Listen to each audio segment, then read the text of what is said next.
Hey guys, and welcome to my channel. In this video we will be painting a beautiful orange sunset. All the materials I will be using I will list it down in the description box, so you can of course check it out if and when you decide to paint this one. And we won't be using a lot of colors, actually only 4 of them, and that is cadmium yellow medium, cadmium red light, sepia and raw sienna. Instead of those colors, you can use any warmer yellow and warmer red and a darker brown color. I started off with pre-wetting my paper with clean water. I usually do pre-wet my paper when painting skies because I like to paint skies wet on wet, and it just gives me better textures, and that is how I'm used to. So after pre-wetting the paper, I'm using cadmium red light and cadmium yellow medium to paint in the sky and the clouds in the sky. So the versatility of the sky I'm painting by making horizontal strokes, and I did not mix my red and yellow together, but I'm just adding it on my paper and actually letting mix on the paper here and there, and somewhere there's just left only red and somewhere only yellow. And that is how I will get the versatility in my sky. I'm also leaving the white part in the middle where my sun is going to be, and also the reflection in the water. And I'm now adding some sepia to that sky and also the ground to achieve more depth. I'm slowly adding and layering my color because I really do want to achieve that depth in my painting, so I'm not really adding a large amount of pigment at one point, but just going back and forth, and adding a little bit of the pigment at the time.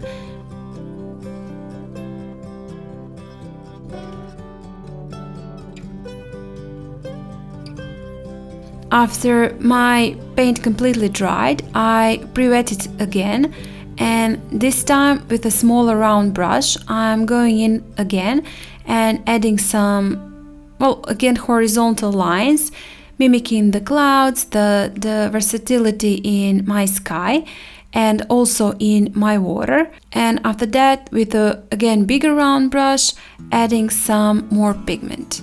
I'm adding cadmium yellow medium next to the white parts, the parts I left for the sun and for the reflection in my sky. After the paint again completely dried, I'm turning over my paper, because I wanted to paint the distant mountains upside down, but somehow, I don't know, in the process I forgot that, and I paint them going upwards, and in that way actually I changed the placement of my sky and my water, and what I painted as a sky turned out at the end as a water, and what I painted as a water turned out at the end to be the sky. But anyway, I liked it also, so I think maybe it did turn out to be better, because in the place where I painted the reflection, actually it turned out to look as the place where my sun is setting, so I think it turned out okay. I'm saying this because I want you to know that there are mistakes in painting. We all make them, and when we do make our mistake, we just have to make the best of it. And this time, as I said, I just forgot that I turned my paper to paint the mountains upside down, because I find it easier to paint the straight line up on the upper side than on the lower side. And I don't know why, I think I was distracted with something, I'm not sure with what, and I forgot that and actually painted it upside down. And well, as I said, I then went with it, and at the end find that to be the better way, and the way that I liked it more. And now back to my painting. The distant mountain I painted with the mix of raw sienna and sepia, And in the corners of my painting I painted it darker with sepia, and in the middle part where my sun is setting I painted it lighter with raw sienna and just a little bit of sepia and cadmium red light, mixed of those three colors, but in a lighter shade than in the corners. After finishing the mountain, I'm painting the rocks that are near to us, and also the lower part of the rocks I'm painting with sepia, and the upper parts with the mix of sepia and cadmium red light, and I think a little bit of raw sienna. I'm painting it wet on dry. So after finishing the mountain, I just dipped my brush in the water and went on the lower border to let the paint spread downwards. I did not paint the reflection of the rocks in any other way, but just let the paint spread downwards, as you can see right now on the other two rocks. Just with clean water I'm touching the lower border of my rocks, and in that way letting the paint to spread downwards and make reflection.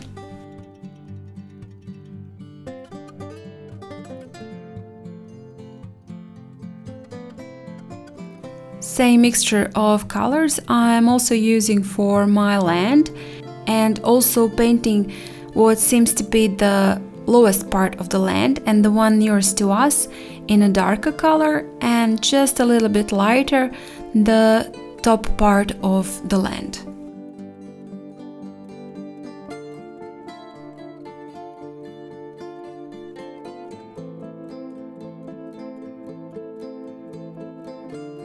After I finished, I left it to dry completely, and after it did dried, I am painting some shadows in my rocks to make the distinction between the part where our rocks is ending and where the reflection in the water is starting.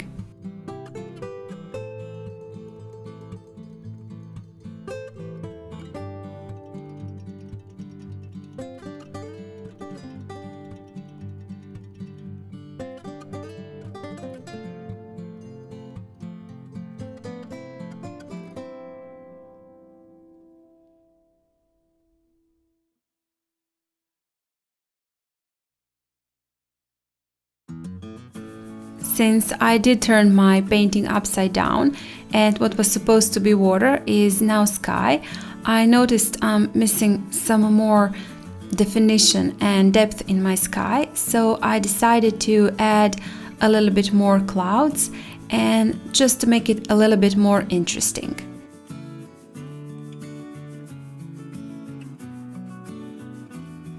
And after all that dried, I'm painting in the trees.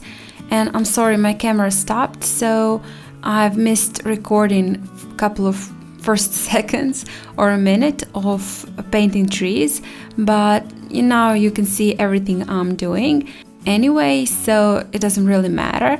And for painting trees, I'm using again script brush, and you probably I'm just repeating myself, but if you have seen my previous videos you can see that I almost always use script brush for painting the branches, because I like how thin they turn out to be and how versatile they look.